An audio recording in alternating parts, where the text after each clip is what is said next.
Oh, this is so cool. Thanks, guys. Oh, whoa, this is super echoey. Yay! It was fun. I was just telling Max I'm actually working on a story about reverb right now, and reverb in architectural space. I'm like, oh, this is fascinating. Like, it feels so majestic now. Can you hear me without the mic? Should I not? Is this? Okay. Well, I guess I'll just take this moment of gravitas to say thank you. Thanks for coming. Thanks for inviting me. I'm really honored, especially because, yeah, as Max said, I'm not a designer. This is not going to be one of the more practical, useful talks. But I have a tremendous amount of respect for what you're studying and what you're doing. Because, yeah, I thought I wanted to be an industrial designer, but honestly, I was just kind of uniquely terrible at it. I had a really hard time. I made really ugly things that were like hard to use.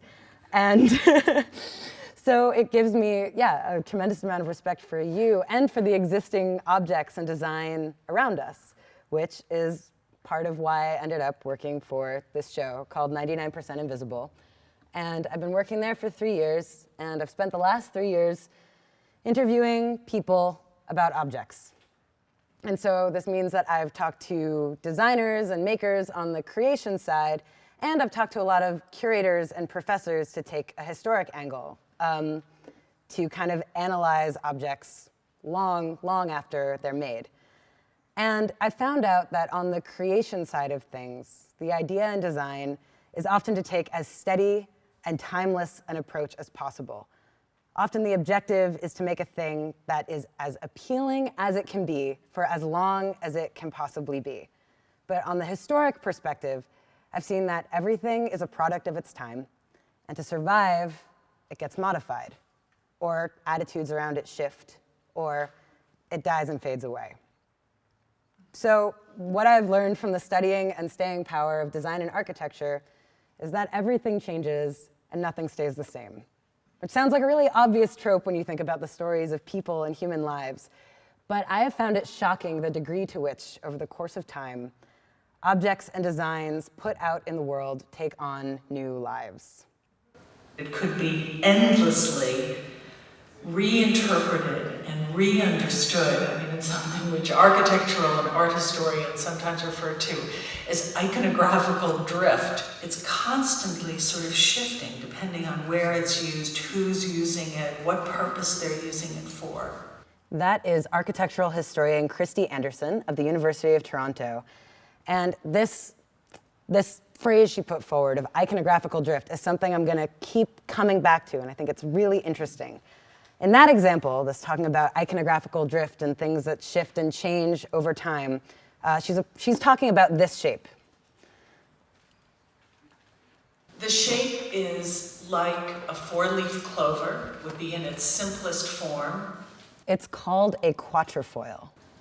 There's nothing that I can think of like the quatrefoil, which appears in so many different forms over such a long period of time.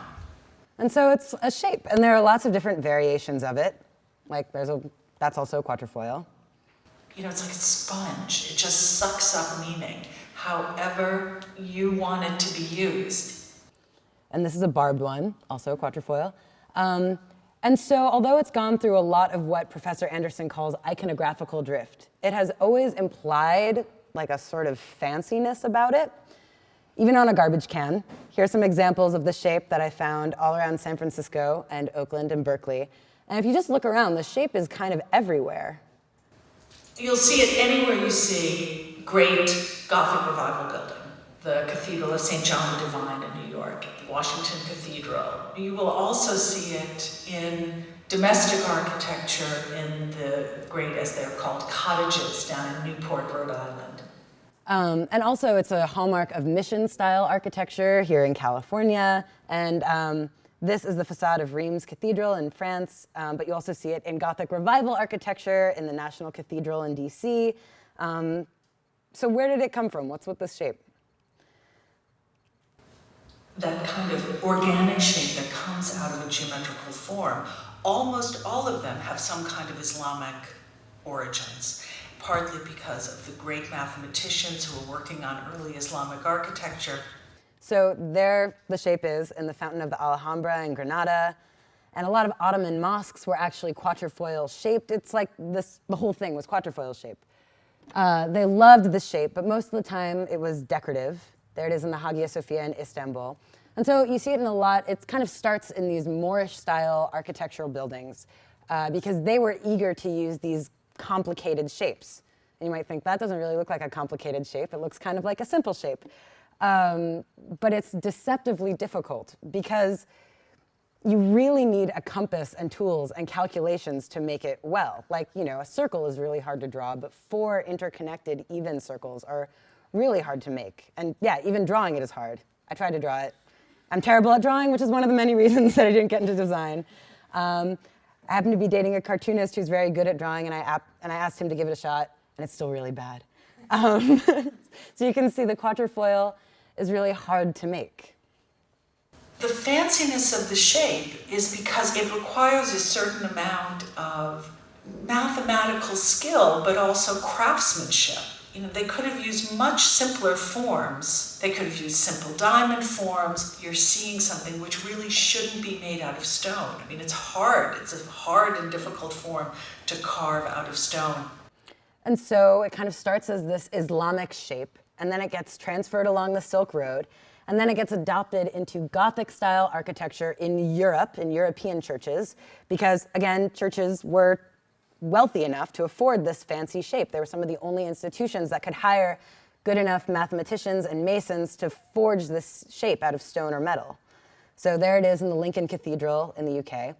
And so once it gets into the church, then meaning gets ascribed to it.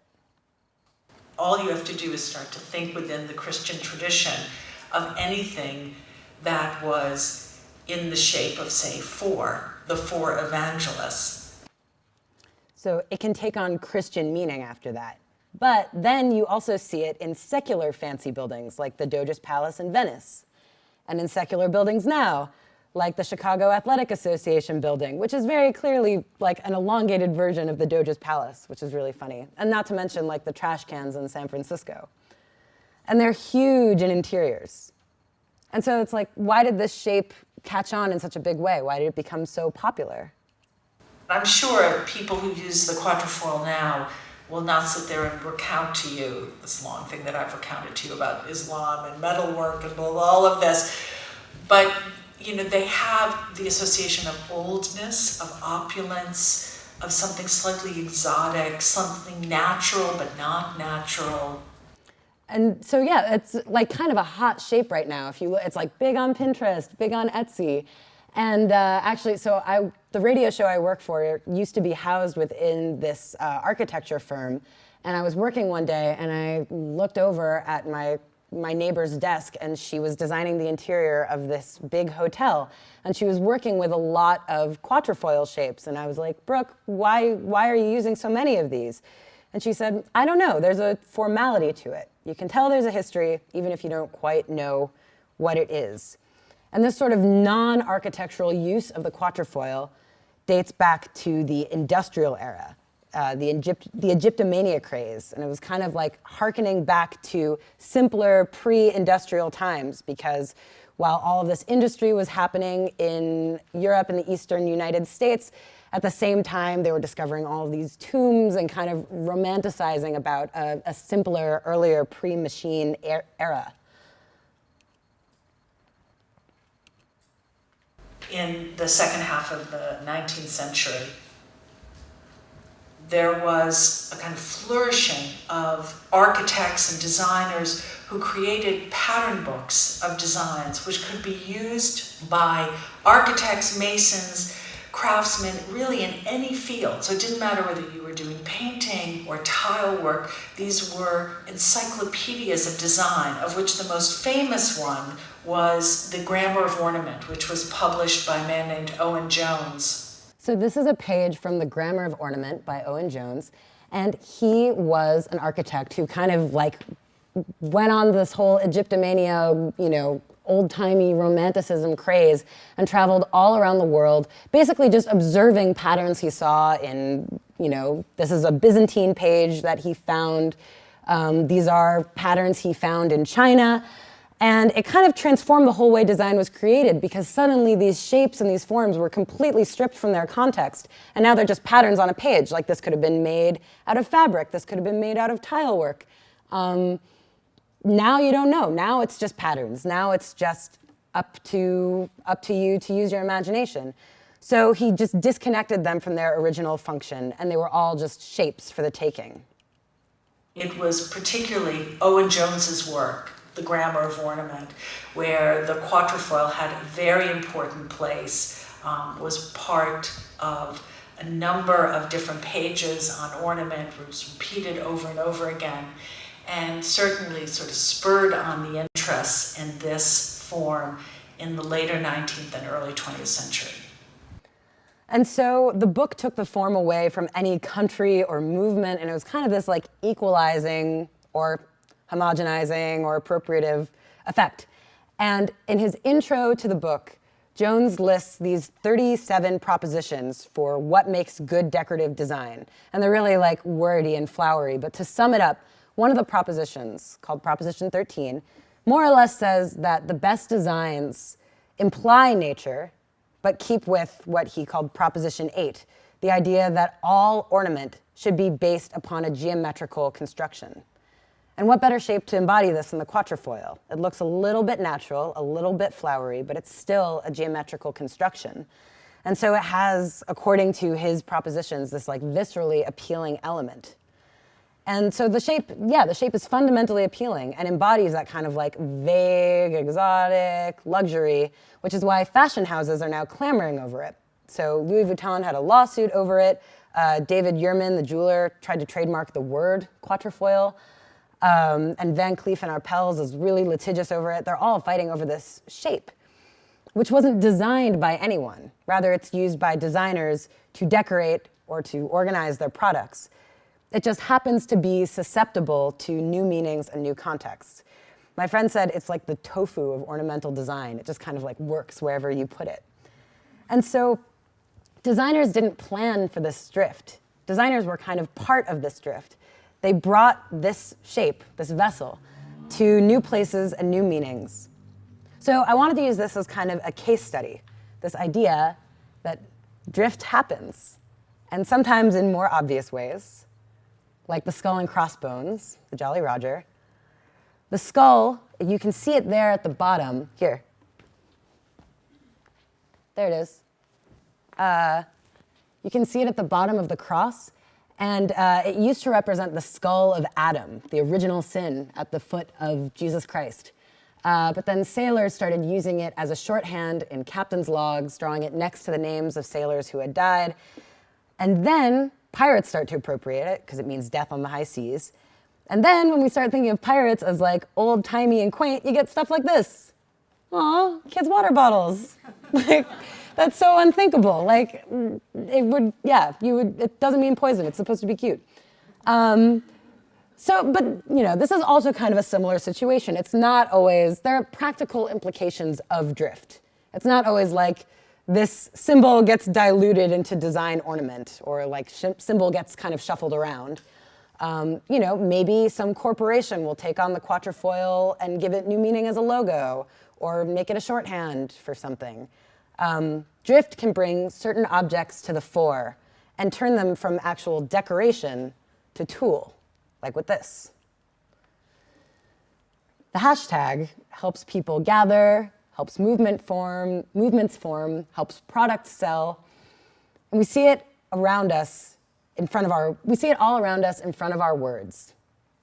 But its modern usage really began in 2007 with one tweet. This is a guy named Chris Messina. There's also an actor named Chris Messina. It's not that Chris Messina. He invented the hashtag in this moment when he went to this thing called bar camp. It's a nerdy thing. It's a totally nerdy thing. It's an event that you go to that's completely unstructured and unplanned, and the participants figure it out.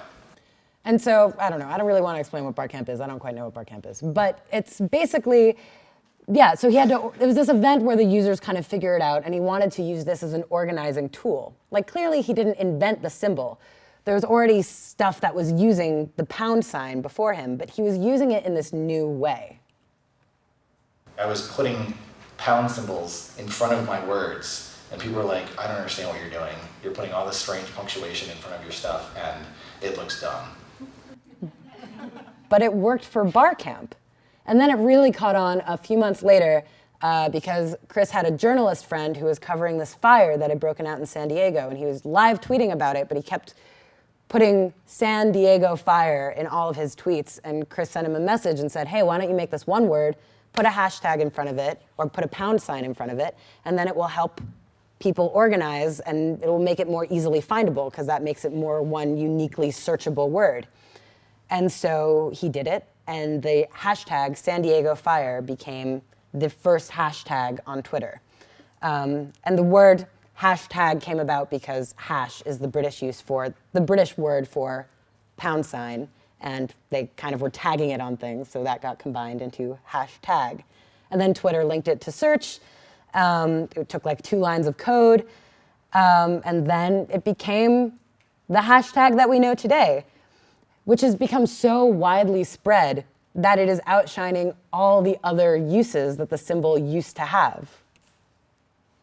A friend of mine actually sent me a tweet the other day saying that his delivery guy showed up and was looking for hashtag 2A.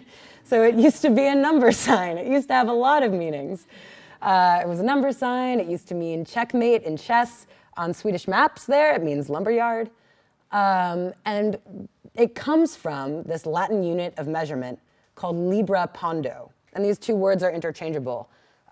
So this is why the weight measurement, pound, is shorthand LB for Libra. So Libra, Pondo were totally interchangeable.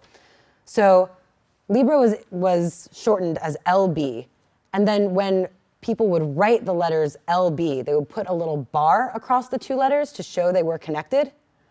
Like there, you can see it on the right. There's a little L and a little B connected to show that's a Libra unit of measurement. But then basically, scribes got really hasty as they were writing this, as you can see on the left, and it kind of turned into a bit of a hash. And that's actually from the pen of Sir Isaac Newton. And so then this kind of hash over time became enough of a symbol to make it onto the typewriter keyboard, which, was luckier than a lot of these symbols, like the pilcrow, the therefore sign, and the interrobang, which didn't make it onto the computer keyboard. So that was kind of a way that the symbol survived into its next life. So keep in mind, it's on the computer keyboard. It got used enough to be there. And then kind of as part of its parallel history, at the same time, the touch-tone telephone was being invented at Bell Laboratories. And because it wasn't a rotary phone, the numbers didn't have to be in a circle anymore. And so these are a few of the designs that Bell Labs was considering for the layout of the phone pad. And after a lot of research, they ultimately decided to go with 3 rows of 3 numbers, with the number 0 alone at the bottom, that picture on the top left. But then there's this other cool thing about touch-tone phones that was different from rotary phones at the time. After you've made the call, after you've made the connection, you can keep dialing to navigate like audio menus and interact with the line. Because in the old days, when you were dialing with a rotary phone, if you continued to dial after you made the connection, it would break. So there was this new technology. Because by that time, a new thing had come into the picture, the possibility of customers dialing directly from their phones into a computer for such things as checking bank balances or validating their credit cards or what have you. So that's the voice of Doug Kerr, who is an engineer at Bell Labs.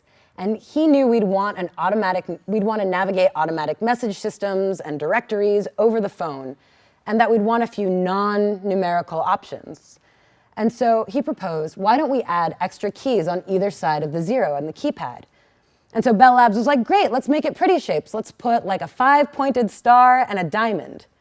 But Doug Kerr wanted shapes that would be in a computer's vocabulary. So there would be no uncertainty about how a certain button would be recorded in the data that went into the computer. So he chose the asterisk because it kind of looked like a star. And then he chose the pound sign because, I don't know, the middle looks kind of diamondy. And in using those symbols, Doug Kerr knew that we would be using telephones to communicate with computers, which, of course, we did. At the time, we had Blackberries, we had Nokia phones. These are hardware-based keyboards, but we need something that works in the mobile world, and we need something that works over SMS because that's the way that I'm going to be publishing to Twitter. So that's Chris Messina again. And back in 2007, when Chris wanted to use hardware, his Nokia phones and his Blackberries, to make internet language. And so he basically had to make sure that it was computer phone compatible, which left him two options, the asterisk or the pound. And he chose the pound because it's dense. It's probably one of the most dense symbols. And so when you're reading a sentence or you're reading a tweet, it stands out. So yeah, it really does stand out. It has leapt off the screen and into real life. It's become more than a tool. It sells things, it makes conversations, it rallies people.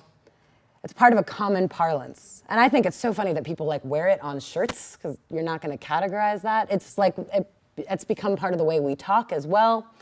But the thing is, it probably won't stick around forever as computers get more and more advanced, because that symbol was a way of making human language more searchable for a computer. But of course, we're trying to get to a future where computers will just recognize speech effortlessly. They won't need that extra symbolic hint. The hashtag is a way of changing our language to be more computer friendly. And what we're needing to do is actually invert the paradigm where the computers become more friendly to humans. And so, yeah, we're trying to basically get rid of this symbol. And when that happens, I can imagine a future where the hashtag is totally detached from its use and then drifts away again into ornament. And in some ways, we're already seeing it. Like, it's just it has become kind of a shape now. So yeah, there's this question here of kind of ornament versus tool, form versus function, when comparing something like the Quatrefoil and the Jolly Roger to the hashtag. But I guess what I'm trying to say is that these boundaries can be kind of hazy. And for the sake of a long view, I want to consider all of these elements in terms of human use and kind of look at them in terms of their cultural significance. And if we are indeed thinking about designed things as the language of objects in our lives and in our worlds and in our cities, some of these objects have a lot to say, literally. Neon. I did a story about neon for which I talked to this German professor who was just obsessed with neon, and he was like, oh yeah, it is this great metaphor for American culture, it is so special, which I think is really funny because it's not American. It was, the gas neon was discovered by an English scientist named Sir William Ramsay, and he discovered the gas and he called it neon, from neos, meaning new, because it was new. And he was the first one to kind of stick it in a tube and run electricity for it. And he found that it burned this brilliant, bright red, but he was just kind of like, oh, that's cool. And then more or less went on to discover other amazing stuff and win a Nobel Prize. But this French scientist named Georges Claude, who was not a very nice guy, he was a Nazi, but he was a very enterprising businessman. And he was like, hey, there's money to be made here.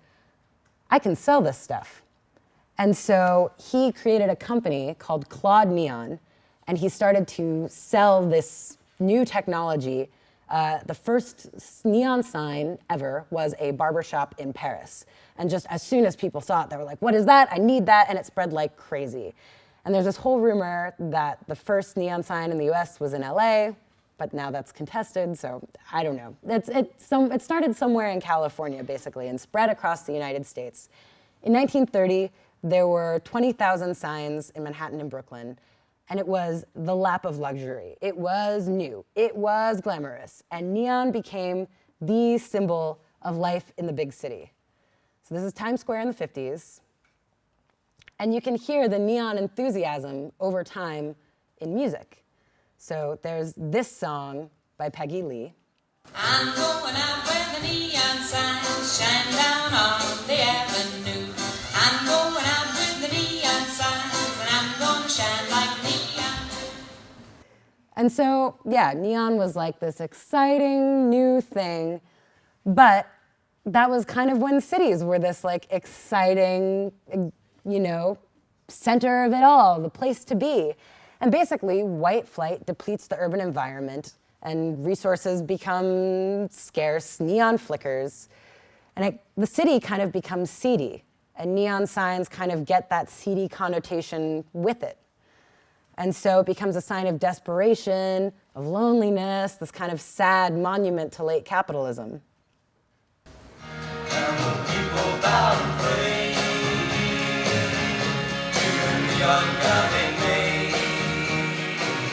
And you also hear it in a lot of country songs for like getting drunk under the neon. Had to play a little clip. There's a neon light at the end of the tunnel. So it becomes this sign of like poverty and rundown cities, and it becomes a symbol of decay.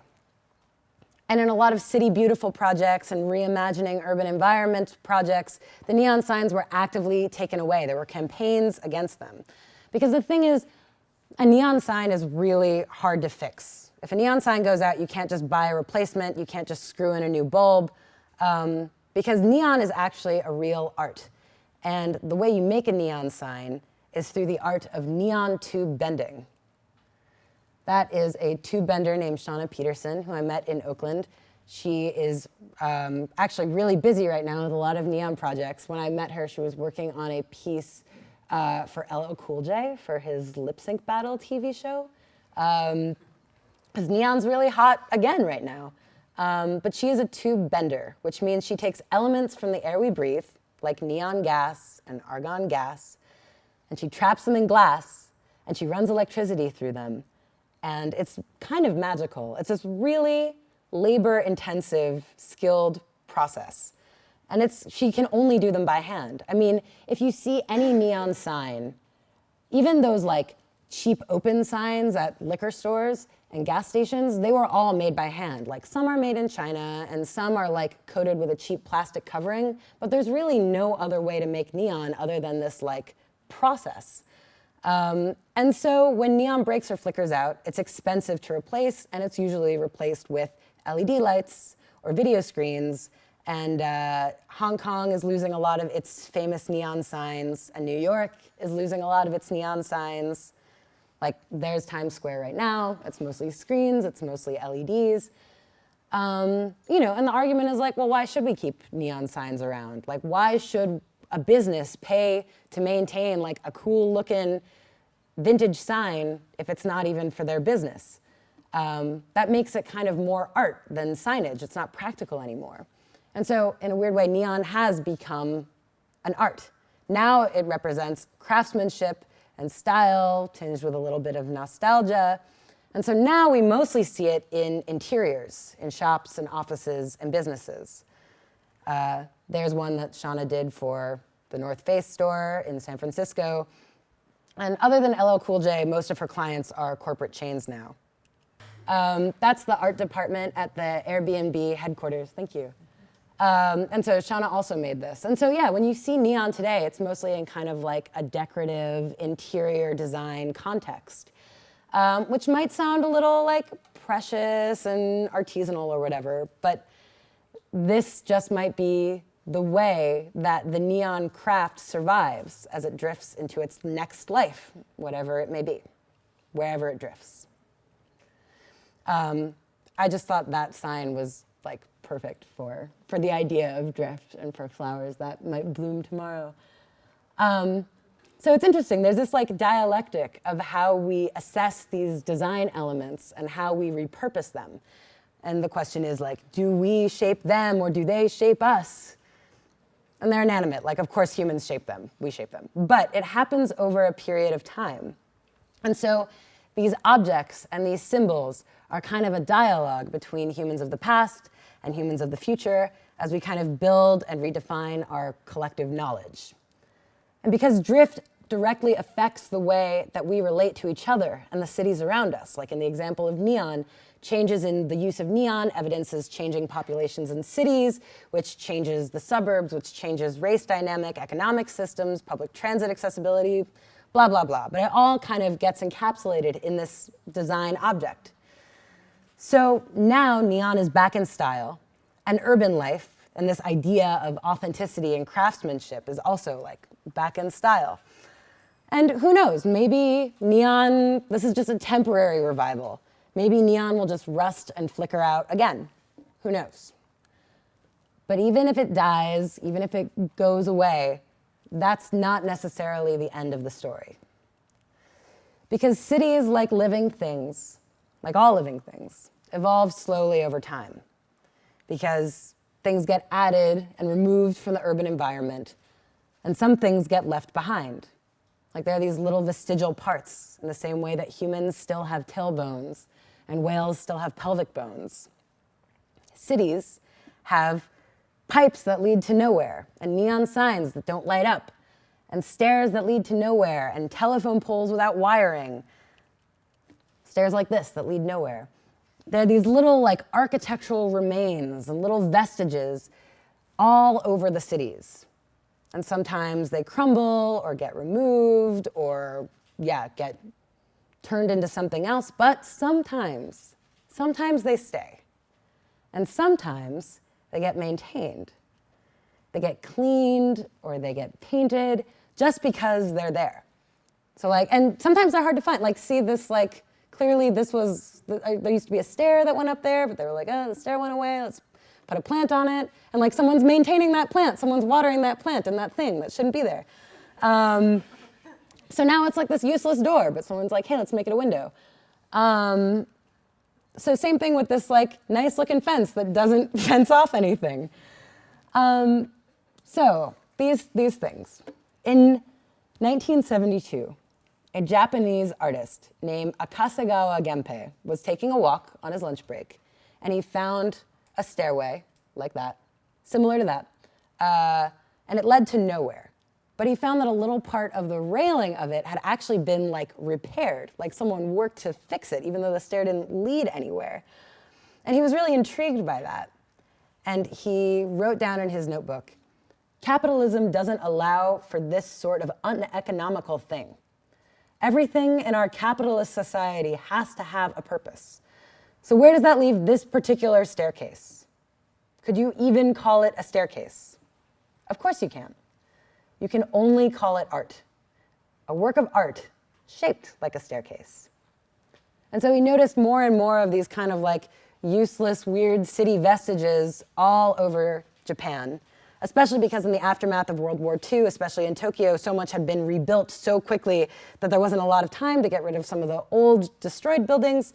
So he would take pictures of all of these vestiges that he found, and he would publish the pictures of them in magazines.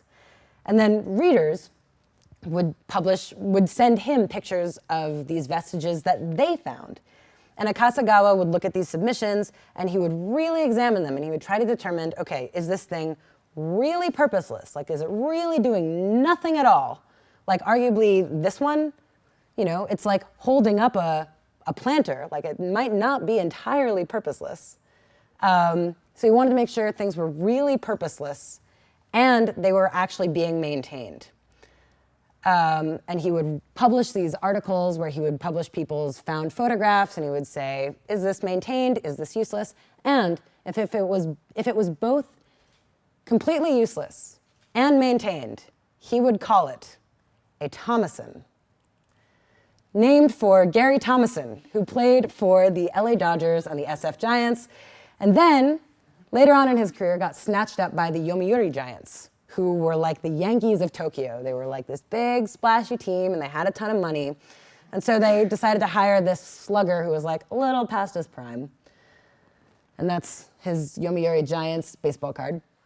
But once he got to Japan, Thomason totally lost his stride. He could not hit a Japanese pitcher for the life of him. He actually hit the all-time strikeout record. And they called him, this is so mean, they called him the human fan for just pushing the bat around and like only moving the air. And so he ended up just sitting on the bench collecting money for the rest of his contract. He was a useless player who was maintained. So the name is like really mean.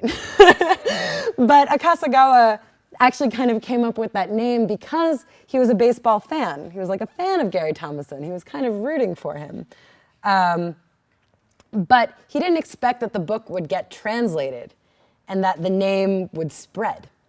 So I actually went on a Thomason tour of San Francisco because this concept has spread because an American translated his book called Hyper Art Thomason and kind of spread this idea that other people have been inspired by. And there was a website actually where you can like submit your Thomasons that you found in your cities, and people will judge them for you and tell you if it's a real Thomason or not.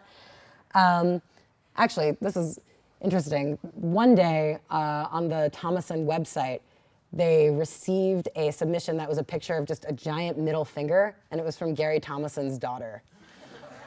And they were like, "Leave my family alone." So they're like, they're not pleased. But in some ways, I mean, the Thomason, to make my own argument, the Thomason name, it's a great name for this idea, first of all. And also, like, Thomasons are beloved. They're kind of these, like, exciting things that you can discover in your city. And so there are a bunch of artists in San Francisco who decided to go seek out the Thomasons around the city. And I went with them. And they showed me their favorite Thomason, which is, ironically, right by AT&T Park, home of the Giants. And it's these little lifting arm gates on the bridge. They're so cute. And they were replaced with those sleek new ones right next to it. The people who showed them to me said they kind of look like Wally and Eva. They're just like this sweet little old clunker and this sleek new lifting arm gate. So it's interesting, right? They've been moved, but not removed, and they've been painted. They were freshly painted black, which is the same color as the bridge that they're next to. And they're just so sweet. Every time I pass by them, I'm like, oh. And these are actually some of the only like indisputable examples that we found. It's hard to find a real Thomason because, again, like with the example of that staircase that also is like kind of holding a planter. Is it really useless? Like, and sometimes you have to get up really close to the object to be like, was that actually maintained? How fresh is this paint? Is the paint rusted over or is the rust painted over?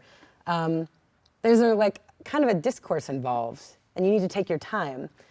Because anyone can like, you know, look at old city parts and say like, oh, you know, ruin porn, so cool. But it takes active examination to find a Thomason, which is what Akasegawa was trying to do.